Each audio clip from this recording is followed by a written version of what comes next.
matapos makita ang kanyang kuya. Oh, bakit ganyan ang mukha mo? Para kang aso na naghihintay ng pagkain Kulang na lang dumila-dila ka rin sa akin Padira ka ng moment, kuya. Totoo naman kasi yung sinasabi ko. Tingnan mo kaya yung mukha mo sa salamin, oh. Ewan, ayaw ko na nga sabihin yung good news. Oh, sige na, sabihin mo na. Eto, may dala akong paborito mong empanada. Mainit-init pa to. Wow, ang bilis mong bumawi, kuya. Thank you, And wait, upo muna tayo syempre. Tara, doon tayo sa sala.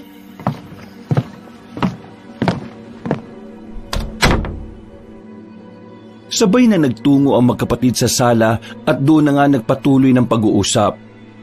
Maraming sinabi si Dalmia pero hindi naman ito lahat pinakinggan ni Zian. Nagtatanggal lang siya ng sapatos at long sleeves habang pakunwaring nakikinig sa nakababatang kapatid.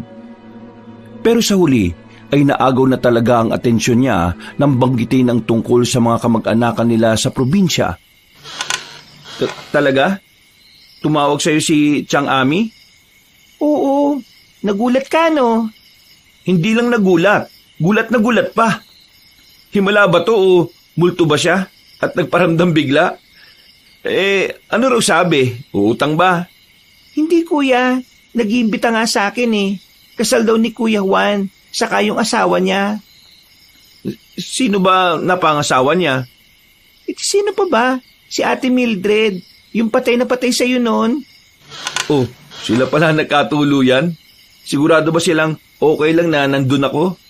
Parang nag-aalangan tuloy ako magpunta Oo naman. Pumunta tayo kuya.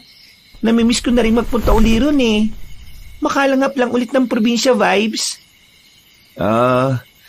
Kaso limot ka na rin kasi yung daan Tagal na nating hindi nakakapunta ron. Simula nung elementary days pa tapos bakasyon lang tayo ron, di ba? Susunduin naman tayo ni Andred. Andred? Sino yun? Yung kamag-anak ni Chang Ami sa side nila. Basta punta tayo ron Nagbigay na rin sila ng motif Mag-order na ako bukas. Makakapaganda pa naman tayo kasi 2 weeks pa bago yung kasal. Sige. Ikaw ang bahala. Ikaw na lang din mag-asikaso ng mga regalo Huwag na yung mga typical. Alam mo naman yung si Chang, baka kung ano na naman ang masabi. Naku, ipaubaya mo na sa akin to, kuya. Trust me on this. Okay. Pagkatapos ng pag-uusap na yon, ay sabay na silang nagpunta sa kusina para magapunan. Nag-usap pa sila patungkol sa kung ano-ano at saka nagkanya-kanya na ng mga gawain. Simula nang sinabi ni Dalmia ang tungkol sa kasal, ay madalas nang dinadalaw ng kakatuwang panaginip si Zian. Nakikita niya ang sarili na nagmamaneho sa isang masukal na kalsada at sa tuwing humihinto siya, ay biglang nagbabago ang senaryo. Nagugulat siya dahil may mga nakikita siyang mga kabahayan at sa bawat bintana ng mga ito ay may naaaninag siyang imahe. Tanging namumulang mga mata lang ang naaaninag niya sa mga to at pagkatapos ay mayroong bumubulong sa hangin. Zian! Ha? Sino ka? Mag-iingat ka. May masamang mangyayari kapag hindi ka naging mapagmatsyag. Sino ka ba kasi? Kahit anong mangyari, umiwas kayo sa balyong yon. Pagkatapos itong ibulong ng mahiwagang babae, ay biglang mas dumilim ang kapaligiran. At walang ano-ano mula sa likuran ni Zian ay sumulpot ang malalaking imahe ng katatakutan. Hindi niya makita ang pinakakabuuan ng itsura, pero tanging ang mabagsik at namumulang mga mata ang nangingibabaw sa mga yon. Sabay-sabay na lumapit ang mga nakakatakot na imahe at pagkatapos ay sinunggaban siya. Napabalikwas siya ng bangon at napasigaw. Pagkalaon ay saka siya naglibot ng paningin. Nakahinga ng maluwag si Zian nang maintindihan na isang masamang panaginip lamang pala ito. Bakit ba madalas akong binabangungot ngayon? At sino kaya yung bumubulong na yun? Hindi ko maintindihan pero parang pamilyar siya sa akin. Pagkatapos uminom ng tubig, ay bumalik siya sa silid at pinagmuni-munihan ng tungkol sa mahiwagang boses. Nakatulugan na lang niya ito ulit hanggang sa mag-umaga na. Lumipas ang araw, gabi at linggo. Mula sa Maynila ay lumipad ang magkapatid papunta sa probinsya kung saan nga ikakasal ang pinsan nilang si Juan sa mapapangasawa nitong si Mildred. Isang linggo ang hininging bakasyon ni Zian sa kanyang pinagtatrabahuan na naaprubahan naman kaagad. Samantalang si Dalmia ay ipinaubaya na lang muna sa tauhan niya ang maliit niyang coffee shop. At katulad ng napag-usapan, mula sa airport ay sinundo silang magkapatid ng kotse. Ang driver nga ay si Andred, na isa sa mga kamag-anakan ng tiyang amin nila dun sa probinsyang yon. Matagal na panahon na ring hindi nakikita ang magpipinsan, kaya aminin man ni Zian o hindi, ay talagang excited siya na makita ang mga kamag-anakan nila rito. Kahit pa nagkaroon sila noon ng hindi pagkakaunawaan dahil meron kasing attitude ang tiyahin nila. Si Chang Ami ay asawa ng kapatid ng tatay nina Dalmia at Zian. Plano sana nila noon na tumira rin sa nasabing probinsya, pero dahil sa pagiging gahaman ng ginang ay nagpasya na silang hindi magtuloy.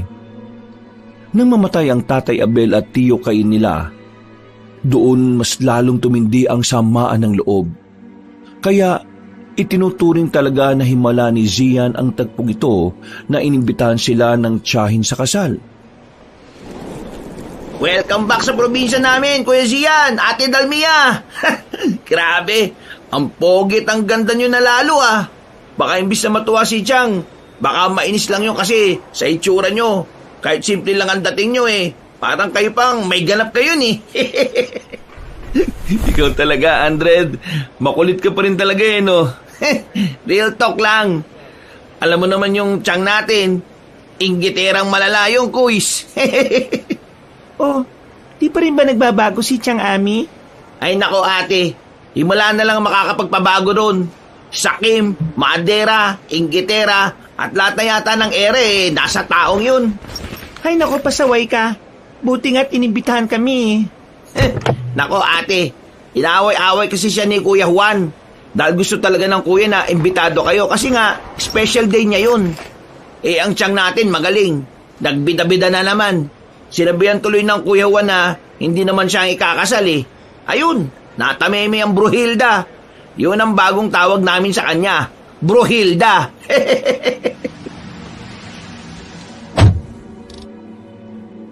Sabay-sabay silang nagtawanan habang sinasalansa ng mga maleta sa likod ng sasakyan.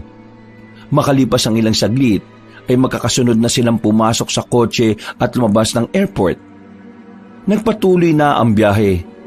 Nagpatuloy sila sa pagkukwentuhan hanggang sa biglang nanahimik si Zian, habang sina Dalmia at Andred ay patuloy na nag-uusap. Uys, parang lalim ng iniisip mo ah. Sino ba yan? Dapat sinama mo na yung girlfriend o asawa mo. Sorry Andred, still single yan si Kuya eh. Ha? Talaga? Sa gwapo mong yan, Kuys. Sayang naman ang lahi natin yan. Huwag ka maniwala dyan sa ate Dalmia mo. Nasa ibang bansa yung fiancé ko. Muntik na ako maniwala kay ate Dalmia. Pero, bakit nga kasi ang lalim ng iniisip mo dyan kanina? Ha? Oh, wala naman. Na-excite lang ako na makita ulit ng personal si Juan. Ano kayang itsura niya ngayon? Nako, nitong taon nagsimula siya mag-gym, Kuys. Kasi sabi, nakita ko sa Peslak ba yun? Yung sa computer, nakita ka niya nag-gym, kaya yun, nainggit. Nagpalaki rin ang katawan. Maskulado na pero hindi pa rin kagwapuan katulad mo eh. Pasaway ka talaga, Andred. Facebook yun, hindi Peslak. Ay, nako. Ano, nag-gym na rin pala siya? Oo, Kuys. Pero matakaw pa rin naman siya eh. Ganun? Matakaw pa rin pala talaga? Mas tumakaw, Kuys. Nako, masyado yatang sinasarapan ni Mildred ang luto niya eh. Masarap talaga magluto yung si Ate Mildred eh. Hindi mo ba alam, Kuys, na chef siya? Hindi eh. Di naman kami friends sa social media nun eh. Pero naka-follow siya sa'yo. Uy, issue ka ah. Anong issue nun, kuya? I'm just saying lang. Masyado ka namang defensive. Ay nako, shut up ka na lang sis. Teka, wala akong maintindihan sa usapan nyo eh. Sali naman ako dyan, kuys, ate. Nagtawanan na lang sila at nang tumahimik na ay muling bumaling si Zian sa magandang tanawin sa labas. Si Dalmia naman ay nagkutkot lang sa cellphone niya habang si Andred ay nakafocus na rin sa dinaraanan nilang kalsada. Maya-maya pa ay napaismid na ang dalaga dahil nawalan na ng signal. Sinabi nga ni Andred na may malawak nga na area ron na hanggang ngayon ay hindi raw tinatayuan ng telecommunication tower. Ang dahilan ay dahil sa madalas na sinasalakay ng mga rebelde sa bundok ang mga manggagawa. Ang sabi naman ng ilan ay tila may kung anong hiwaga raw na pumipigil sa mga manggagawa na ituloy ang proyekto. At dahil naboboring na si Dalmia, kaya nakipag-usap na lang siya nang nakipag-usap sa nagmamaneho ng sasakyan. May girlfriend ka na ba o asawa, Andred? Naku, wala pa ate. Meron akong nililigawan pero di ko alam kung sasagutin ba ako o pinapaasa lang eh. Ang pangalan niya Miliana. Kinausap ko na nga siya at prinangka. Pero ang sabi niya lang kaunting paghihintay pa daw. Tama naman yung ginawa mo, pero maganda rin naman yung sagot niya. Ibig sabihin, gusto ko pa niyang makilala ng lubos. Maniwala ka sa akin, dahil babae rin ako. Gusto ka ng taong yon, kaya magtiyaga ka lang at huwag magbabago. Ay, ganun ba? Thank you ate ha. Tama nga talaga si Kuya Juan na sobrang babait niyong magkapatid. Ngayon ko lang din na-appreciate kasi hindi naman tayo madalas magkasama noon eh. Talaga? Sinabi yun ni Kuya Juan? Oo ate, madalas kayo noon ikwento kapag nagiinuman kami. Lagi niya kayong pinagmamalaki sa mga kainuman namin. Kaya sigurado kong matutuwa yun kapag nakita kayo sa kasal. Mukhang miss na rin talaga kami ng pinsan namin ah. Actually, siya rin, miss ko na. Napag-uusapan na rin talaga namin na magbakasyon ulit sana rito eh. Kaso nga, naiisip namin ni Dalmia na baka kapag nakita kami ni Chang Ami, alam mo na. Nako, wag nyo nang intindihin yung si Chang. Hindi naman na kayo mga bata para pakialaman niya sa buhay. Sa bagay, sana kapag nakita niya kami mamaya wag siyang gumawa ng eksena na makakasira ng kasal ng pinsan ko. Magbe-babe yun. Malamang nasabihan na yun ni Kuya Juan. Ay, siya nga pala. Medyo matagal yung biyahe natin ngayon kasi yung dating daan inaayos. Kaya doon ang daan natin sa kabilang bundok. Ganun ba? Hindi nasabi sa akin yun ni Chang nung tumawag siya. Ay nako, wala pa rin palang signal dito. Ay, hindi ba nila nasabi na bukas pa naman talaga ang kasal? Pero nandun na sila sa venue kanina pang umaga. Ang bili ni Kuya Juan sa akin wag daw tayong dumiretso sa kanila kasi wala namang tao rin ngayon. Bali, saan tayo pupunta? Diretso na rin tayo sa venue kaya mas mahaba-haba ang biyahe. Bali, madadagdagan ng 3 oras. Ah, ganun ba? Loko talaga tong si Chang Hindi man lang ako in-inform. Buti na lang nagpaabiso pala sa'yo si Kuya Juan. Mabuti nga po. Alam na rin kasi yata ni Kuya Juan na kulang-kulang magsabi ang si Chang Basta po akong bahala sa inyo. Pero kung ayaw nyo magbiyahe na mahaba, pwede naman tayong sa bahay na lang muna magstay. Tapos, bukas ng umaga tayo magbiyahe papunta nun sa venue. Nako, hindi ba nakakaya? Oo nga, baka nakakaya sa inyo. Nako kuya, ate, ayos lang yun. Ayos lang kami doon sa bahay. Actually, pinalinis ko na nga kay ina yung tutulugan nyo ngayong gabi kung sakasakali. Naisip ko kasi na baka mapagod kayo ng gusto sa biyahe. Basta, feel at home lang kayo doon. Uy, salamat in advance ha. Nakakaya naman sa inailoming mo. Ayos lang yan, kuys. Promise. Basta, relax lang kayo dyan at ako nang bahala sa inyo ni Ate Dalmia. Sa akin kayo pinagkatiwala ni Kuya Juan kaya hindi ko kayo pwedeng pabayaan. Dax, sweet ko no? Napangiti na lamang din si Zian kasunod ng pagtanaw sa magandang kapaligiran sa labas ng sasakyan. Si Dalmia naman ay naglaro-laro na lang muna sa cellphone niya dahil walang signal. Pagkalaon ay umidlip na lang din muna ang dalaga. Habang tinatanaw ni Zian ang naggagandahang burol at kabundukan, ay hindi naiwasan na mamangha siya sa mga ito. Napaisip tuloy siya at tila kinausap ang sarili habang nag-i-enjoy sa tanawin. Maganda naman sana talaga sa lugar na to kundi lang toxic si Chang Ami. Siguro, kung buhay pa si Papa, dito na rin talaga kami nanirahan Ang ganda pa naman ng tanawin sa probinsyang to. Dahil sa sinabing yun ng kanyang isip, ay muling nanumbalik kay Zian ang ilang alaala nilang magpipinsan sa lugar na yon. Pati na rin si Mildred na patay sa kanya noon. Napangiti na lang siya matapos maalala ang mga tagpong yon. Pagkuwan ay muli niyang inalala ang mukha ni Mildred. Kumusta na kaya siya? Uy, Kuis! Pangiti-ngiti ka na naman ngayon dyan Mukhang maganda yung inaalala mo Meron lang akong naalala. Ang ganda kasi ng paligid dito Ang sarap mag-reminisce. Hay nako, sinabi mo pa, Kuis.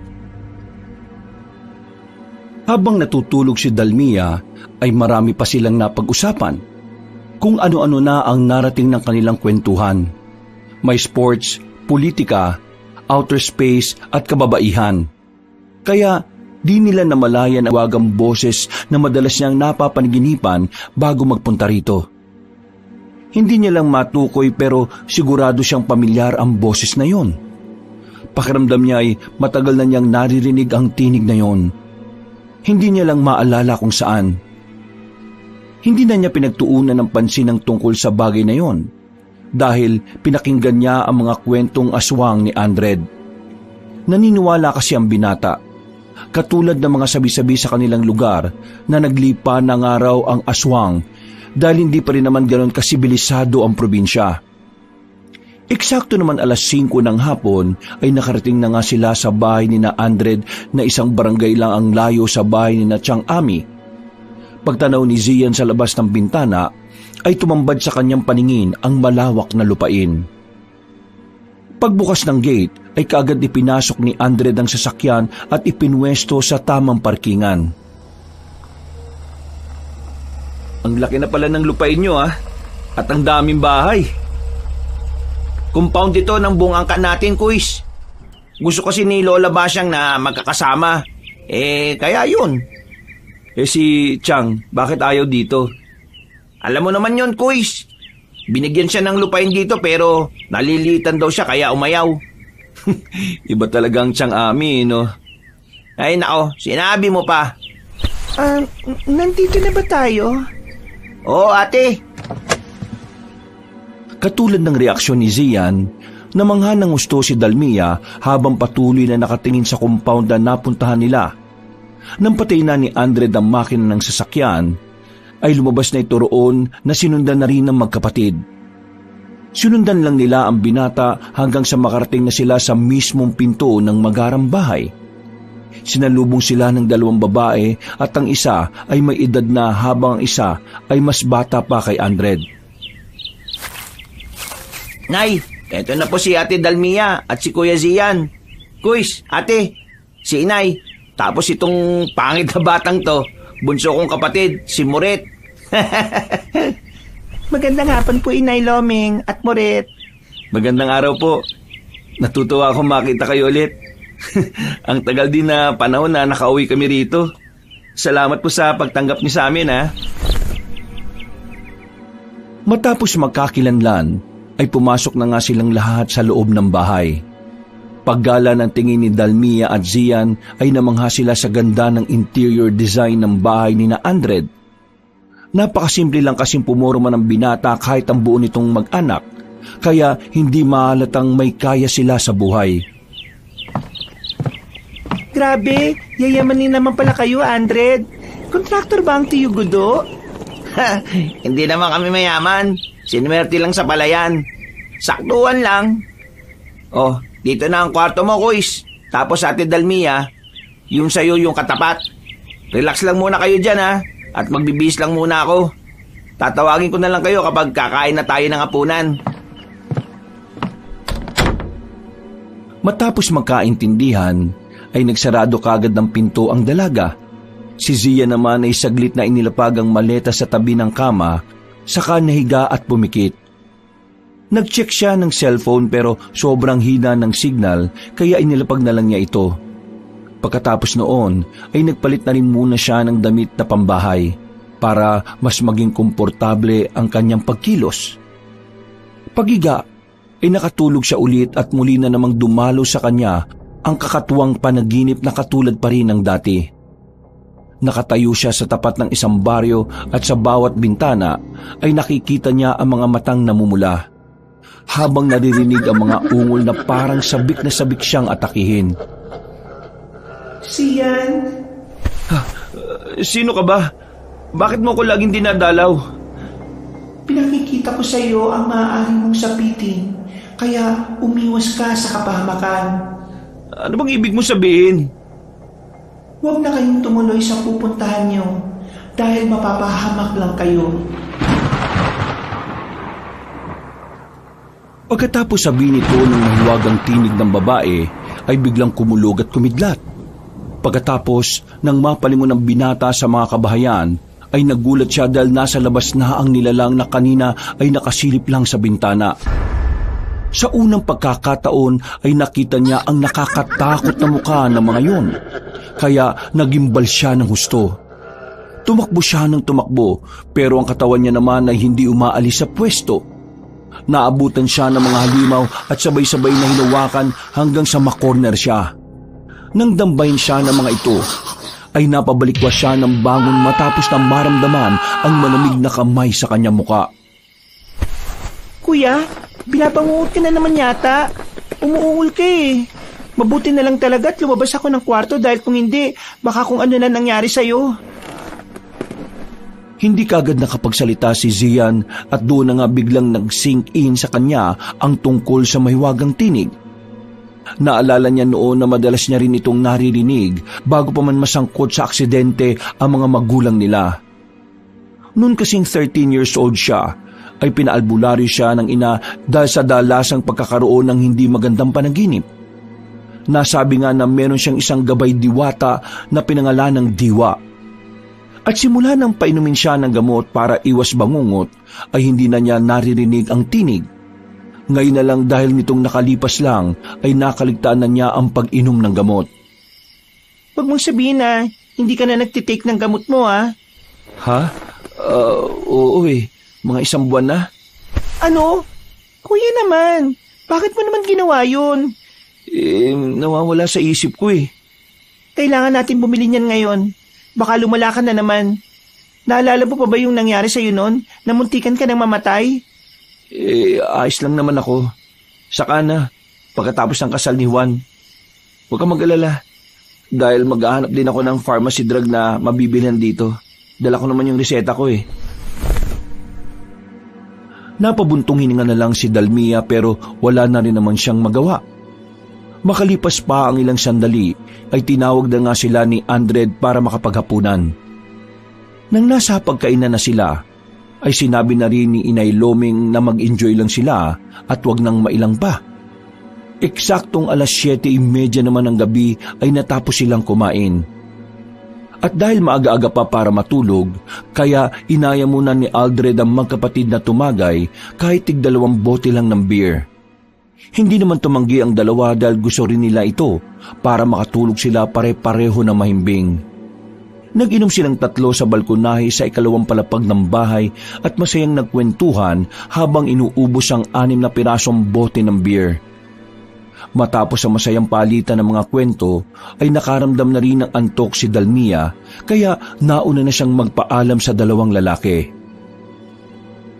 Naiwan nga sina Zian at Aldred na nagkukwentuhan kahit wala nang iniinom na alak. Siya nga pala, ang kwento mo kanina tungkol sa aswang. Totoo ba na may baryo dito na puro aswang? Ang sabi ng mga nakakatanda, meron daw. Pero kasi kuis, sa tagal ko na rito, 25 na ako. Napuntahan ko na halos lahat ng mga baryo o sityo. Pero wala naman ako na-discovering kanyan eh. Mabuti naman pala kung ganun. Bakit mo naman pala natanong, Kuis? Wala naman. Kasi ganun na madalas kong naririnig kapag napupunta ako sa mga ganitong lugar eh. Saka di ba, kahit noong pa mga bata kami, alam ko na rin naman ang reputasyon ng probinsya nyo pagdating sa mga aswang, ulam at iba pang kababalaghan. O siya, tulugan na muna tayo dahil maaga-aga pa tayo bukas, di ba? Ay, oo nga pala, Kuis. Para makapag-prepare pa kayo ron. Hapon pa naman sisimulan yung kasal eh. Nagtulong na nga sila na magligpit ng mga kalat at pagkatapos ay nagkanya-kanya na sila ng tulog. Kinabukasan, pasado 6:30 ng umaga, ay maganda ang naging gising ni Dalmia at Zian dahil nakatulog din sila pareho na mahimbing. Matapos makapagilamos ng muka, ay bumaba na sila pareho at nagtungo sa kusina kung saan ay naabutan nila si Inay Lomeng at Muret. Bumati lang sila na magandang umaga at sinaluhan ng mag-ina sa pagkain. Ang sabi kasi ng ginang ay mga bandang 9:00 pa magigising si Andred. Nakipagkwentuhan pa sila hanggang muling matalakay ang tungkol sa aswang. Hindi rin alam ni Zian kung paanong napasok ito sa kwentuhan. Pero narinig na lang niya kay Inang Lomeng na nitong araw nakalipas ay madalas nilang nababalitaan ng tungkol sa pagsalakay ng aswang. Mga 3 o 4 na araw ang nababalita na nawawala mga kabataan dahil dito. Kaya sa buong bayan ay mas tumindi ang curfew na nagsimula nitong nakalipas lang. Dahil dito ay naalala ni Zia ng tungkol sa babala ng mahiwagang tinig sa kanyang panaginip. Pero si Dalmia naman ay parang wala lang. Wala kasing kamalayan ng dalaga tungkol sa bagay na ito.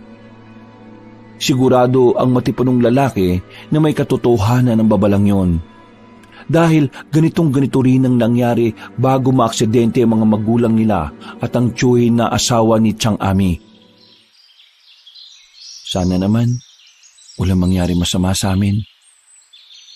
Lord, gabayan mo po sana kami. Ilang saglit pa ay nagising na nga rin si Andred. Bumayak kagad dito at nag-almusal at bago mag-10:00 ng umaga ay umalis na silang 3. Sakay ng kotse ay kaagad na nagmaneho si Andred palabas ng compound. Hanggang sa paglipas ng halos lagpas 15 minutos ay narating na nga nila ang pamilihan. Kuya, ate, baka may gusto muna kayong bilhin ha? Kasi doon tayo dadaan sa kabila eh. Di ba sabi ko kahapon, inaayos yung pinakamalapit na daan dahil may tulay na nagiba.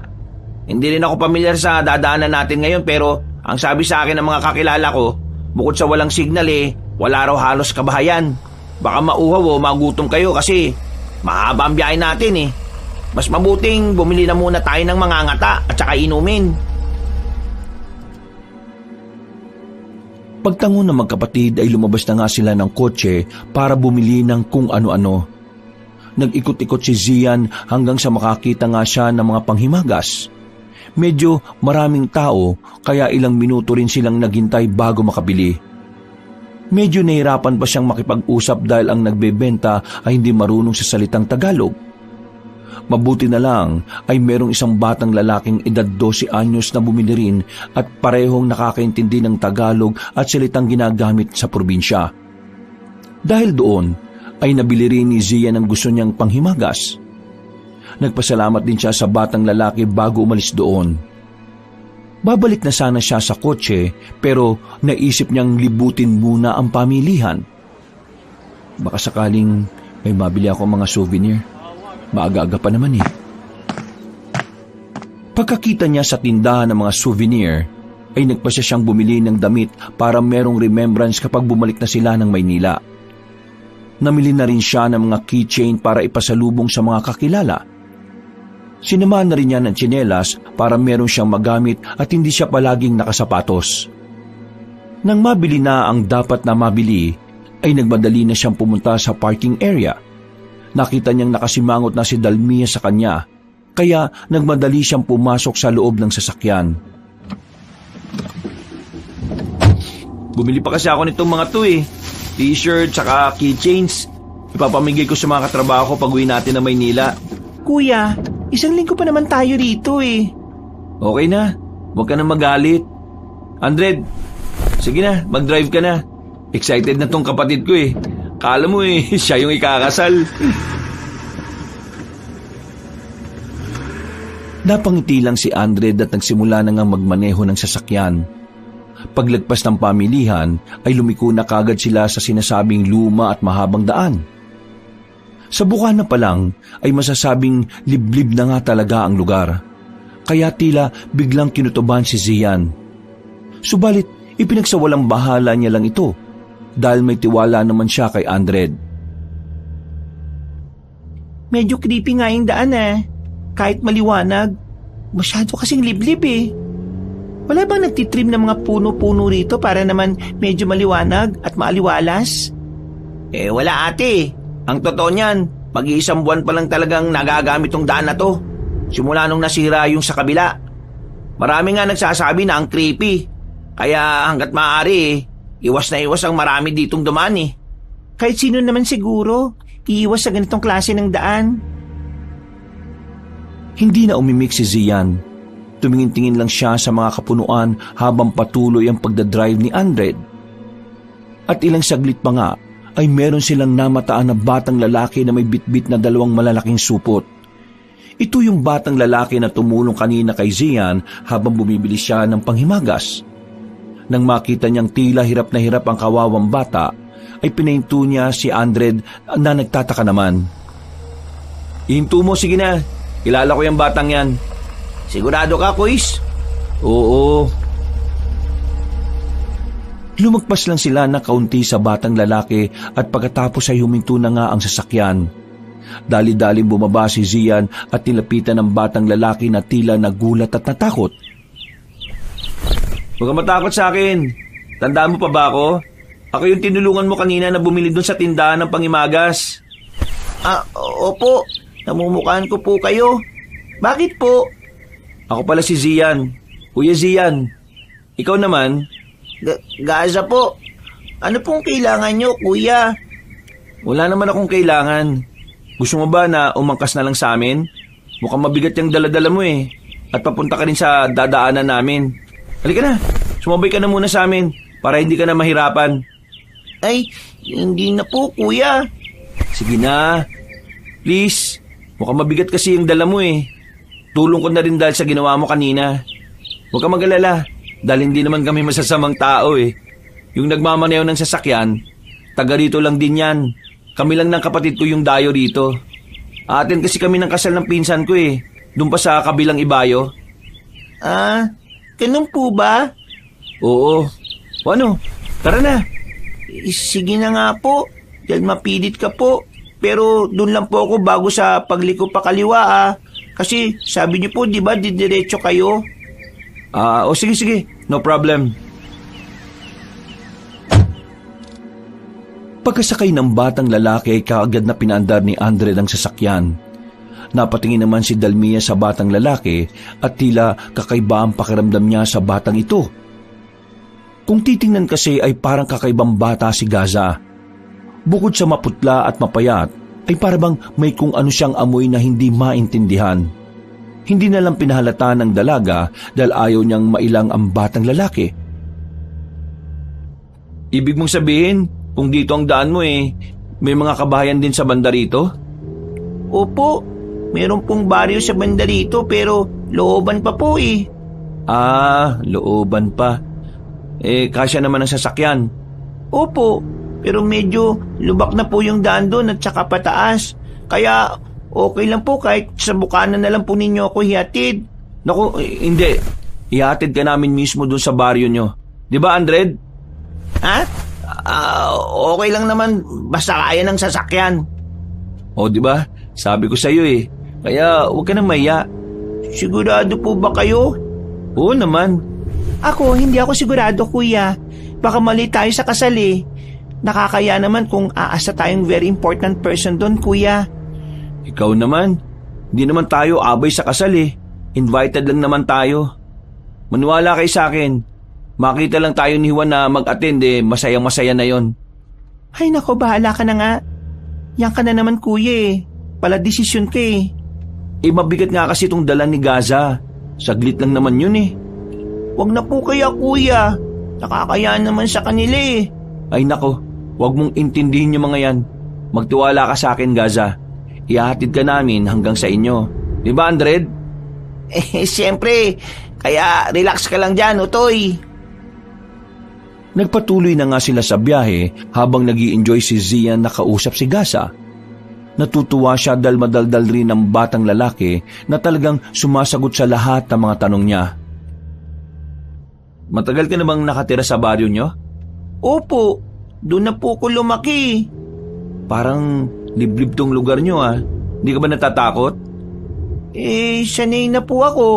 Sabi nga po ng mga matatanda dito sa amin, itong lugar namin tirahan daw po ng mga kung ano-anong nilalang. Ha? Anong kung ano-anong nilalang? Basta mga hindi po normal na nilalang. Like aswang o mangkukulam, ganon? Opo. Totoo ba mga yon? Sa tagal ko nang nabubuhay sa mundo, wala naman akong napatunayan na ganyan. Ano po kasi, sa isang taga-syudad na katulad po ninyo, mahirap po talagang maniwala sa mga hindi normal na bagay. Pero totoo po ang aswang at mangkukulam. Lalo na po dito sa lugar namin, marami po sila dyan sa gubat. Hindi lang po aswang at mangkukulam. Dahil may mga laman lupa, diwata, engkanto, at iba pa po. Ay nako, feeling ko sa diwata lang ako maniniwala. Kasi kapag tumingin kasi ako sa salamin, para ako nakakakita ng diwata. Natawa si Andred sa sinabing yon ni Dalmia, pero si Gaza ay hindi na lang umimik. Si Zia naman, matapos marinig ang tungkol sa diwata, ay tila ba may kung anong bagay na bigla na lang pumasok sa isip niya. Sa isang iglap ay parang nawala ang diwa niya sa sasakyan. Para siyang napadpad sa isang lugar na mahiwaga pero pinangingibabawan ng nakakatakot na presensya. Paglingon niya sa kaliwa ay biglang nawala si Andred na nagmamaneho. Sa pagbaling niya naman sa likod ay nawala na rin sina Dalmia at Gaza. Kahit ang sinasakyan niyang kotse ay naglaho na parang bula. Nasaan ako? Pagkasabi niyang yun ay bigla na lang nagbago ang kulay ng kapaligiran. Ang liwanag ay unti-unting nilamon ng dilim hanggang sa nagsimulang tumubo ang mga matatayog na mga puno na pinalilibutan siya. Sian, huwag na kayong tumuloy pa. Ha? Ikaw na naman? Sino ka ba?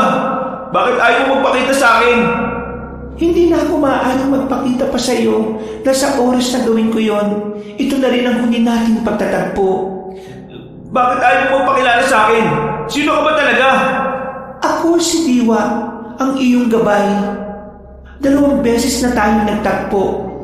Nung una ay yung sanggol ka pa lang at ang ikalawa ay ang maganap ang hindi ka nais-nais na pangyayari. Kung mangyayari pa ang pangatlo ay tuluyan na akong maglalaho. Mawawala na ng saysay ang pagiging gabay ko. Gabay? Anong ibig mong sabihin? Ipinagkatiwala ka sa akin, kaya trabaho ko ang magbigay ng babala at sinyalis sa iyo, pero matagal akong nawala. Biglang naalala ni Zia ng pangyayari nung naaksidente ang mga magulang niya. Sinubukan niyang pigilin ang mga ito pero hindi niya nagawa. Kaya sumama siya sa biyahe. Sa katunayan ay kabilang sana siya sa mamamatay pero nagpakita sa kanya si Diwa at iniligtas siya. Dahil dito ay siya ang nag-iisang nakaligtas sa aksidenteng yun. At dahil sa nangyari, sa tuwing magkakaroon siya ng mga bangungot na pangitain ay inaakala na parte ito ng trauma na nangyari sa kanya. Dito na siya nagsimulang uminom ng medisina hanggang sa tuluyang makalimutan si Diwa. Nang maalala niya ang mga yon, ay nanlaki ang mga mata niya sa pagkabigla. Naalala na kita. Ikaw nga yung nagligtas sa akin noon sa aksidente. Oo, ako nga. Kaya makinig kang mabuti sa akin. Huwag. Bigla na lang dumilim ang paligid at nawala ang tinig ni Diwa. Pagkatapos ay tila ba sumulpot na lang sa harapan niya ang mga kabahayan na mayroong mga taong nakadungaw sa bintana. Tila nagising sa ulirat si Zian nang tapikin siya sa balikat ni Andred na nakangiti pa. Kuys, nandito na tayo. Ha? Kanina ka pa parang wala sa sarili. Kinakausap kita kanina. Puro ka lang oo ng oo. Ha? Ano kasi? Okay ka lang kuya? Kung may madaraanan tayong bayan mamaya, bumili ka na nga ng gamot mo ha. Nagsisimula ka na naman sa mga ganyan-ganyan mo eh. Nasaan si Gaza? Kanina pa talaga lumabas. Hindi umimik ang matipunong binata. Tumingin lang siya sa harap kung saan niya nakita si Gaza na naglalakad palayo. Pagkatapos ay nakita niya ang mga kabahayan pati ang mga taong nakatingin sa kanila mula sa mga bintana. Nanlaki ang mga mata niya matapos biglang maalala ang nasa kanyang panaginip. Ganito kasi ang itsura ng lugar na tila ipinakita sa kanya ni Diwa. Dahil dito ay parang lumobo ang kanyang ulo dala ng pagkatakot na nararamdaman. Parang may kung ano siyang napifeel na mga oras na yon na alam niyang mag-uuwi sa kapahamakan. Kuya, are you sure you're okay? Ha? Ito yung lugar na yun. Ha? Anong ibig mo sabihin? Nakita ko na to. Maraming beses na. Saan? Sa bangungot ko. Ipinakita sa akin ni Diwa. Umalis na tayo rito. Kuya naman, ano na naman ba yung sinasabi mo? Ito yung sinasabi sa akin ni Diwa na iniiwasang baryo. Andred, please, tara na. Okay po. Nagmaniobra na nga kaagad si Andred ng sasakyan at dali-dali silang umalis sa lugar na yon.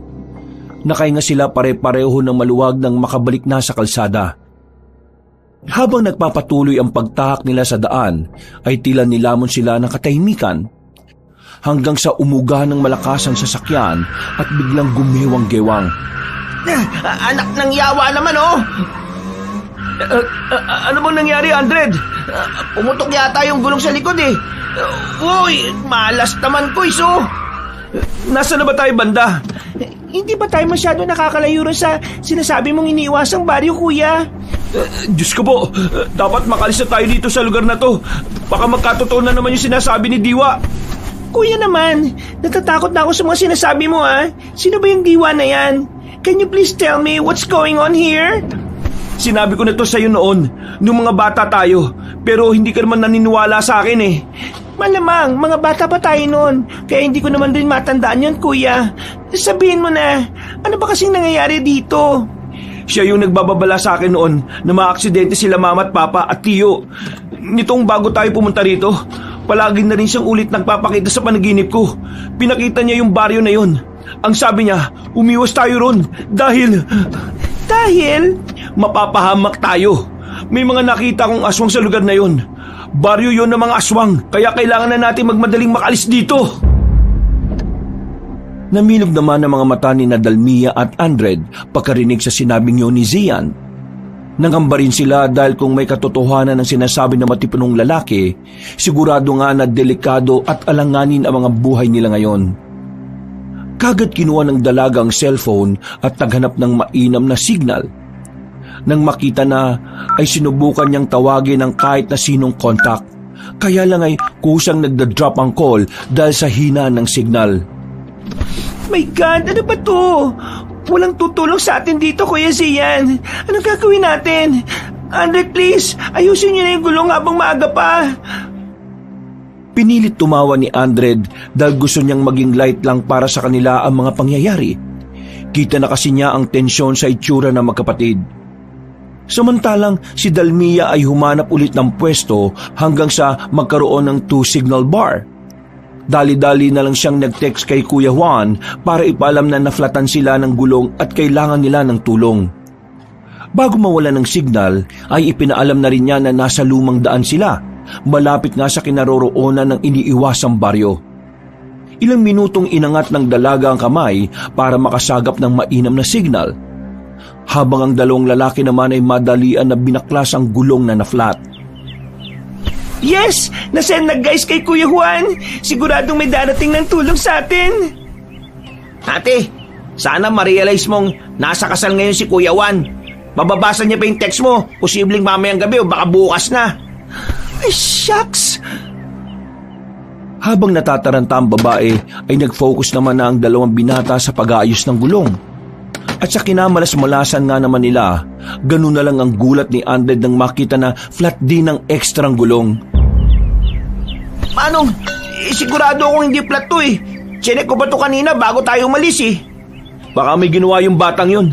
Nak ng teting naman oh. Mukhang siya ang nagplano ng pagka-flat ng gulong natin. Kuya, kasalanan mo to eh. Kung di mo sinabay yung batang yon, hindi sana mangyayari to. Ate, kuya, wag na tayo magsisiyan. Habang naghihintay tayo ng mga sasakyan dadaan, mas mabuting itulak na muna natin tong sasakyan. Kapag pababa, sasakay tayo pare-pareho. Kapag naman pataas, magtutulak tayo na magtutulak. Makakarating din tayo sa patutunguhan natin. Kaya wag na kayo mag-away na magkapatid. Please? Dahil sa sinabing yun ni Andred ay nanahimik na lang si Dalmia at pumasok na sa loob ng sasakyan. Ganun na nga ang ginawa nilang dalawang lalaki. Sakay tulak sila ng maraming beses. Mabuti na lang ay medyo makulimlim ang paligid at hindi masyadong tirik ang araw. Nagpatuloy sila sa pagsakay tulak hanggang sa madaanan na nila ang matayog at nilulumang arko. Nakatinginan sila na halata ang kaba at takot sa mga mata nito. Pareho silang napaintod dahil sa kakaibang pakiramdam. Pero pagkalaon ay nagpatuloy pa rin sila sa pagtutulak ng sasakyan. Saglit na tumingin si Zian sa kanyang relo at nagulat siya nang makita na mag-aalas 3 na ng hapon. Saka siya muling napalingon sa nasabing arko at biglang napa-sign of the cross. Kalma lang, Kois. Makakalampas din tayo dito. Kasalanan ko lahat to eh. Huwag mo nang sisihin ang sarili mo. Wala na rin naman tayong mapapala kapag ginawa mo yan, Kois. Salamat ah. Pero kung nakinig lang sana ako sa pangitain ko, kay Diwa, hindi mangyayari ang ganito sa atin eh. Magiging ayos lang ang lahat. Tiwala lang, Kois. Maya-maya, may dadaan din namang sasakyan dyan at makakaingi tayo ng tulong. Wala nang umimik sa kanilang dalawa. Tahimik at patuloy na lang tinulak ang sasakyan kahit damang-dama na ang pagod. Si Dalmia naman ay nanatili sa loob at siyang nagmamaniobra ng manibela ng sasakyan. Puspusan na ang dalawang binata sa pagtutulak. Dahil ang tanging nais lang talaga nila sa ngayon ay tuluyang makalayo na sa lugar na yon. At kung papalarin ay makarating sila ng ligtas sa kanilang pupuntahan. Nang makalagpas ng ilang metro sa nilulumang arko, ay sabay na napasulyap doon sina Zian at Andred. Subalit nalaki ang mga mata nila nang makakita ng 4 na kalalakihan na lumabas mula sa likuran ng mga punong malapit doon. Nakatingin ang mga yon sa kanila habang nakangiti. Nang makita yun ni Zian ay kinumutan kagad siya ng matinding takot. Bigla niya kasing naalala ang nakita sa panaginip. Sila yun. Sila yung mga nakita ko sa panaginip ko. Ang mga ngiti at ganyang klase ng mukha. Ganyan-ganyan yun. Ganun ba, Kois? Oo, Andred. Sigurado ko. Kung ganun eh, pumasok na tayo sa loob ng sasakyan. Hindi na tumugon pa si Zian. Sinunod na lang niya ang sinabi ng nakababatang binata. Sabay silang pumasok sa loob ng sasakyan, saka ito nilak. Nagtaka naman si Dalmia at nang mapalingon siya sa rearview mirror ay naaninag niya ang mga kalalakihan. Dahan-dahang lumapit ang mga yon habang nag-iiwan ng ngiting nakakaloko. Sino mga yan? Saan sila galing? Hindi namin alam, pero magpalit na muna kayo ng pwesto ni Andred. Nang magkapalit na nga ng pwesto ay eksakto naman na dumating ang 4 na kalalakihan sa nakatigil na sasakyan. Huminto ang mga yon. 2 sa kanan at 2 sa kaliwa. Kaya naging mas mapagmatsyag ang 3 nasa loob ng kotse. Kuya, kinakabahan ako. Huwag kang tumingin sa kanila. Idiretso mo lang ang mga mata mo. Sinunod ng dalagang nakatatanda niyang kapatid. Tumingin lang siya ng diretso. Kahit ang totoo ay gusto na niyang maiyak sa takot. Samantalang ang mga kalalakihan naman ay walang ginagawa kundi pagmasdan lang sila. Kuya, ate, mag-seatbelt kayo. Paandarin ko tong sasakyan kapag may ginawa silang kung ano. Paano mong gagawin yun? Paano kung maaksidente tayo? Flat ang gulong natin. Kalma lang ate, akong bahala. Hindi ko kayo hayaang mapahamak. Paano ko kakalma sa ganitong klase ng sitwasyon? Paano kung mga aswang sila tapos kunin nila tayo at pagpiesta ng karne at dugo natin? Huwag kang mag-isip ng kung ano-ano at makinig ka sa sinasabi ni Andred. Kumalma ka lang at mag-pray ka. Kuya naman, makakapag-pray pa ba ako kung ganyan ang makikita ko sa labas? Habang tinitingnan ko yung 4 na yan na sa labas, hindi ako makapag-concentrate at makapagdasal eh. Di pumikit ka. Paano kung pagpikit ko, kuya, may bigla silang gawin? Ay nako, ang dami mo namang reklamo. Bakit di mo nalang gawin yung sinasabi ko sa'yo? Bakit parang ikaw pang naiinis, kuya? At saka, bakit parang kasalanan ko? Ikaw naman ang dahilan kung bakit tayo naipit sa ganitong sitwasyon eh. Sige na, sisihin mo lang ako ng sisihin. Baala ka. Natigilan na sila sa pagtatalo dahil biglang kumalampag ang likurang salamin ng kotse at pagkatapos nabasag yun. Nagulat sila na may tumalsik na solid na bato. Napapikit din silang saglit dahil sa nagtalsikang bubog. At pagdilat ng mga mata ng magkapatid ay ganoon na lang ang gulat nila dahil nakadungaw na sa nabasag na salamin ng isa sa mga lalaki. Nakangiti yun at kitang-kita sa namumulang mga mata ang tuwa habang nakikita silang natatakot. Hindi na nag-aksaya pa ng oras si Andred. Kahit flat ang gulong ng sasakyan ay binuhay niya pa rin ang makina nito. Pagkatapos ay hinarurot niya kaagad ito hanggang sa malampasan nila ang 4 na kalalakihan. Hindi naman umalis ang mga yun sa kanilang pwesto. Nakangiti lang habang pinagmamasdan silang papalayo. At nang tila hindi talaga maganda ang lagay ng gulong ng kotse, ay sinikap ni Andred na kontrolin ang takbo. Pero nagulat sila dahil bigla na lang ding sumulpot sa kung saan ang isang nilalang at lumagpak sa bubungan ng kanilang sasakyan. Sa gulat ay nagsigawan silang 3 hanggang sa maya-maya pa ay napahinto sila. Sabay-sibay silang napatingin at nakiramdam sa kung ano o sino ang nasa bubungan. Narinig pa nila ang marahan nitong paglalakad. Hanggang sa umungol yon na parang isang halimaw. Dahil dito ay napasigaw sa takot si Dalmia na hindi na kinaya pa ang mga nangyayari. Diyos ko po, kuya! Andred! Ano yung nasa bubong na sasakyan natin? Hindi ko alam ate. Diyos ko! Mamamatay na tayo rito! Mamamatay na tayo! Hindi na tayo makakarating sa kasal! Huwag mo sabihin yan, Dalmia! Makakauwi tayo! Muling umungol lang kung anong nilalang at pagkatapos ay sakay ito tumalon-talon sa bubong. Napalingon naman sila roon hanggang sa mapansin nila na wala na mga kalalakihang nasa likuran. Hindi kalayuan sa kanila. Dahil dito ay hindi na rin nakapagtimpi pa si Andred. Kinuha niya ang nakatagong bat sa ilalim ng upuan at pagkatapos ay hinampas niya sa bubong. Nagulat ang magkapatid na Dalmia at Zian. Habang ang kung sino mang nilalang na nasa bubong ng kotse ay biglang tumigil. Saan galing yung bat mo? Nakatago talaga to sa ilalim ng upuan ng kotse. Para sa katulad ng mga ganitong pagkakataon, Kuis. Hindi pa man sila natatapos sa pag-uusap ay nakarinig na sila ng pagaralgal na ungol. Halata na kung sino man ang nilalang na nasa bubungan ay parabang nagalit dahil sa ginawa ni Andred. At walang ano-ano sa gitna ng makulimlim na paligid ay biglang tumalon sa unahan ng kotse ang nasabing nilalang. Nayupi ang unahang bahagi at nag-crack din ng salamin sa unahan ng sasakyan. Sabay-sabay nilang pinagmasdan ang nakatalikod na nilalang na parang kahait lang ng isang bata. Pero ang balat nito ay itim na parang uling. Ang akala nga nila ay maliit na gorilya dahil medyo mabalahibo kasi ito. Pero nang bumaba na yun at tumarang sa kanilang daraanan, ay dito na sila mas lalong kinabahan. Ganun na lang din ang pagkabigla ni Zian nang humarap ang nasabing nilalang. Naalala na naman niya ang nilalang na nasa pangitaing panaginip niya. Ang namumulang mga mata, ang maitim at mabalahibong balat nito, pati ang ngiting tila naghahatid sa kamatayan. Anong klaseng nilalang yan, Andred? Hindi ko alam, Ate Dalmia. Ngayon lang ako nakakita ng ganyan eh. Diyos ko po, umalis na tayo rito!